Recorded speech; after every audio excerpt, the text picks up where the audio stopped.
नमस्कार, आपका स्वागत है फटाफट खबरों में। मैं हूं आपके साथ भावना रनौट। आज हम लेकर आए हैं हरियाणा के हर छोटे बड़े शहर की सबसे तेज और ताजा खबरें। तो चैनल को सब्सक्राइब कीजिए और वीडियो को कहां से देख रहे हैं कमेंट बॉक्स में बताएं।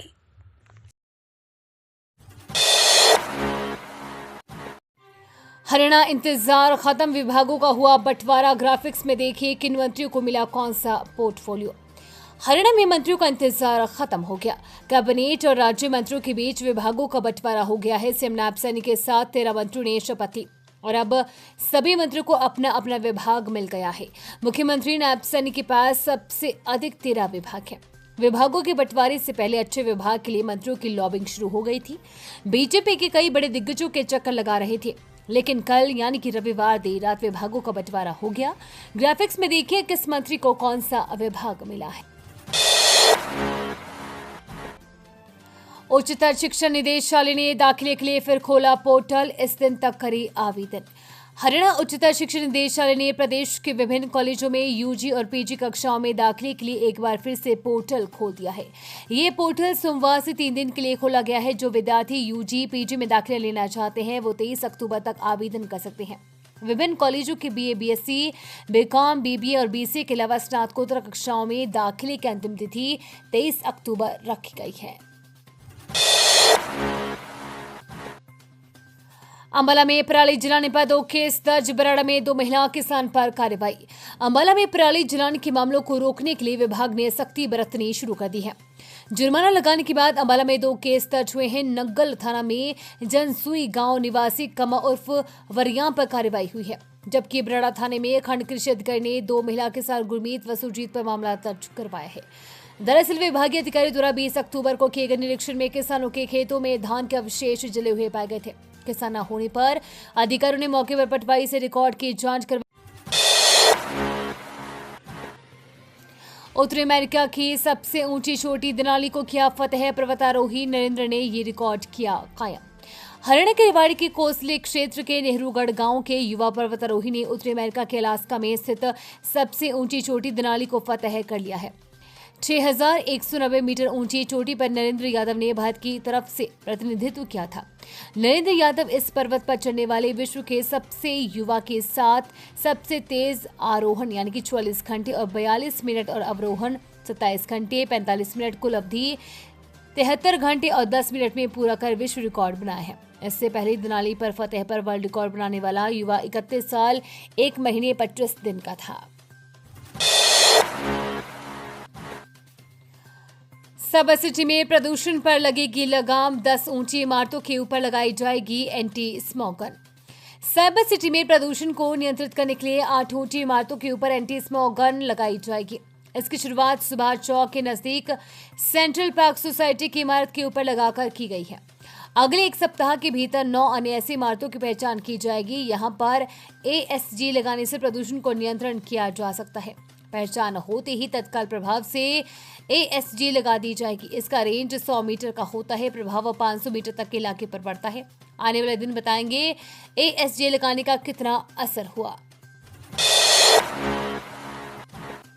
लोटे में नमक डलवा कर नशा न करने और न बेचने की दिलाई शपथ। हमें ना नशा करना है और ना ही नशे का कोई पदार्थ बेचना है, यह भरोसा लेने के लिए न केवल लोटे में नमक डलवाया बल्कि शपथ भी दिलाई गई। मौका था राज्य नारकोटिक्स कंट्रोल ब्यूरो की ओर से आयोजित नशे के विरुद्ध 1 दिवसीय कार्यक्रम का, जिसमें प्रयास फाउंडेशन, वात्सल्य वाटिका व शिशु कल्याण समिति की भी अहम भागीदारी की। तो वहीं पर कार्यक्रम चर्चा का विषय भी बन गया। यूपी और हरियाणा ही नहीं, राजस्थान तक भी चलेगी रैपिड रेल। खट्टर ने बताया ये प्लान। केंद्रीय मंत्री मनोहर लाल खट्टर ने आज आनंद विहार आरआरटीएस स्टेशन का औचक निरीक्षण किया। उन्होंने अधिकारियों और कर्मचारियों के साथ बातचीत की और उनकी हौसला अफजाई की। साथ ही उन्होंने स्टेशन की आधुनिक सुविधाओं और टेक्नोलॉजी का जायजा लिया। इस दौरान उन्होंने इस परियोजना के बारे में विस्तृत जानकारी दी। उन्होंने कहा कि हमारे शहर की परिवहन व्यवस्था में मेट्रो करीब 20 साल से बहुत अच्छे से अपनी भूमिका निभा रही है। हरियाणा में मंत्री बनते ही अनिल विज ने किया गजब। आधी रात में ऑनलाइन भरा बिजली का बिल, जाने बचा। हरियाणा बीजेपी के नेता और नायब सैनी सरकार में मंत्री अनिल विज एक बार फिर सुर्खियों में है। अनिल विज रविवार रात को ऊर्जा विभाग मिलते ही अनिल विज ने गजब का काम किया। बिजली मंत्री बनने के बाद 27 मिनट के भीतर बकाया इलेक्ट्रिसिटी बिल भर दिया। अनिल विज ने बताया कि उन्हें रविवार रात 12:05 पर गजट नोटिफिकेशन से पता चला कि 3 मंत्रालयों के मंत्री बनाए गए हैं। बिजली विभाग का मंत्रालय भी उनके पास था। इसके बाद उन्होंने ऑनलाइन चेक किया कि उन पर कोई बकाया तो नहीं है। 1 महीने का पेमेंट बाकी था। उन्होंने रात 12:32 पर सबसे पहले अपना बिजली बिल भरा। सीडीएस पास करके सीआरपीएफ कमांडेंट बना, फिर अमेरिका का मोस्ट वांटेड। पिता बीएसएफ में थे, भाई पुलिस में। गांव वाले बोले उसकी पत्नी बच्ची का पता नहीं। हरियाणा में रेवाड़ी के गाजी गोपालपुर प्राणपुरा गांव का विकास यादव अब अमेरिका इन्वेस्टिगेशन एजेंसी यानी कि एफबीआई की मोस्ट वांटेड लिस्ट में है। एफबीआई ने दावा किया है कि विकास न्यूयॉर्क में रह रहे सिख फॉर जस्टिस यानी कि एसएफजे के आतंकी गुरपतवंत सिंह पन्नू की हत्या की साजिश में शामिल था। भास्कर की टीम विकास यादव के पास पहुंची, यानी कि उसके गांव पहुंची।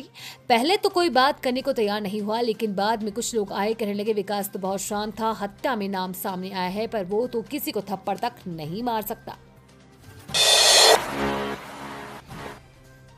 पानी निकासी के लिए लोहारू रोड पर बिछाई पाइपलाइन, भारी वाहन चालकों को हो रही परेशानी।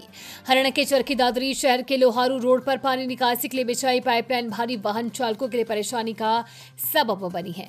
इससे भारी वाहन मिट्टी के ढेर पर अटक रहे हैं, सड़क पर जाम के हालात बन रहे हैं। शुक्रवार रात भी ट्रला अटकने से रोड पर आवागमन प्रभावित रहा। 2 भारी वाहन लोहारू रोड पर खड़े हुए थे। सुबह 6 बजे एक ट्रला सड़क पर खड़ा मिला, इस कारण वाहन चालकों ने परेशानी झेली। ये ट्रला दोपहर को यहां हटाया गया, शाम को भी एक ट्रला यहां अटका मिला। डीएपी खाद नहीं मिलने से किसानों का गुस्सा फूटा, राज्य सरकार व जिला प्रशासन के खिलाफ की नारेबाजी। हरियाणा की भिवानी में नई अनाज मंडी में भिवानी में किसान सरकारी खरीद केंद्र पर डीएपी खाद लेने पहुंचे, लेकिन वहां तैनात कर्मचारियों ने बताया कि डीएपी खाद नहीं है। इसी पर किसानों के सब्र का बांध टूट गया और उन्होंने जिला प्रशासन व सरकार के विरोध में नारेबाजी करनी शुरू कर दी तथा फोन करके पूर्व कांग्रेस माकपा प्रत्याशी कॉमरेड ओम प्रकाश को बुला लिया। अखिल भारतीय किसान सभा के जिला प्रधान रामफल देशवाल, उप प्रधान कॉमरेड ओम प्रकाश, ब्लॉक प्रधान नरेंद्र सिंह व ब्लॉक सचिव प्रताप सिंह मौके पर किसानों के बीच पहुंचे। कॉमरेड ओम प्रकाश ने राज्य सरकार व जिला प्रशासन को आगाह किया है कि अगले 2 दिन में डीएपी खाद जरूरतमंद किसानों को उपलब्ध कराया जाए, अन्यथा उसको किसानों के भारी गुस्से का सामना करना पड़ेगा। पुलिस ने पकड़ी उत्तराखंड ले जाई जा रही शराब की खेप, 816 बोतलें बरामद। हरियाणा के चरखी दादरी में अपराध शाखा टीम ने भिवानी से अवैध बिक्री के लिए उत्तराखंड में ले जाई जा रही शराब की खेप पकड़ी है। पुलिस ने 2 कारों में सवा 2 आरोपियों को काबू किया है, जबकि एक गाड़ी से अंग्रेजी शराब की 816 बोतलें बरामद हुई है। दोनों आरोपियों के खिलाफ बौंद कला पुलिस थाने में आबकारी अधिनियम के तहत केस दर्ज किया गया है। अपराध शाखा में शामिल हेड कांस्टेबल हरदीप सिंह की टीम को सूचना मिली कि 2 युवक भिवानी से दादरी के रास्ते उत्तराखंड में अवैध बिक्री के लिए शराब ले जा रहे हैं। अभी वो बौंद कला के कच्चे रास्ते से होकर गुजरने वाले हैं। इनमें एक स्विफ्ट कार पुलिस नाके की रेकी कर रही है, जबकि उत्तराखंड नंबर प्लेट की क्रेटा में शराब रखी है। हरियाणा के गिरोह जुड़े और बढ़ता गया गुरुजी का दबदबा, ऐसी है लॉरेंस गैंग की जरायम की दुनिया। गैंगस्टर लॉरेंस बिश्नोई का नेटवर्क हरियाणा में भी फैला हुआ है। लॉरेंस के कई साथी सोनीपत के हैं। इनमें 3 गैंगस्टर काला जठेड़ी, राजू बसोदी और अक्षय प्रेड़ा का नाम सबसे ऊपर है। उसके साथ ही पंजाब के सिद्धू मूसेवाला हत्याकांड में भी सोनीपत के गांव गढ़ी सिसाना के प्रियव्रत फौजी व सिरसा के अंकित का नाम जुड़ा था। पिछले साल सोनीपत में हुई बम्बिया गैंग के गैंगस्टर दीपक मान की हत्या में भी जेल में बंद मोनू डागर का नाम आया था। ये थी आज की फटाफट खबरें। हम मिलेंगे अगले बुलेटिन में, तब तक के लिए धन्यवाद और जय हिंद।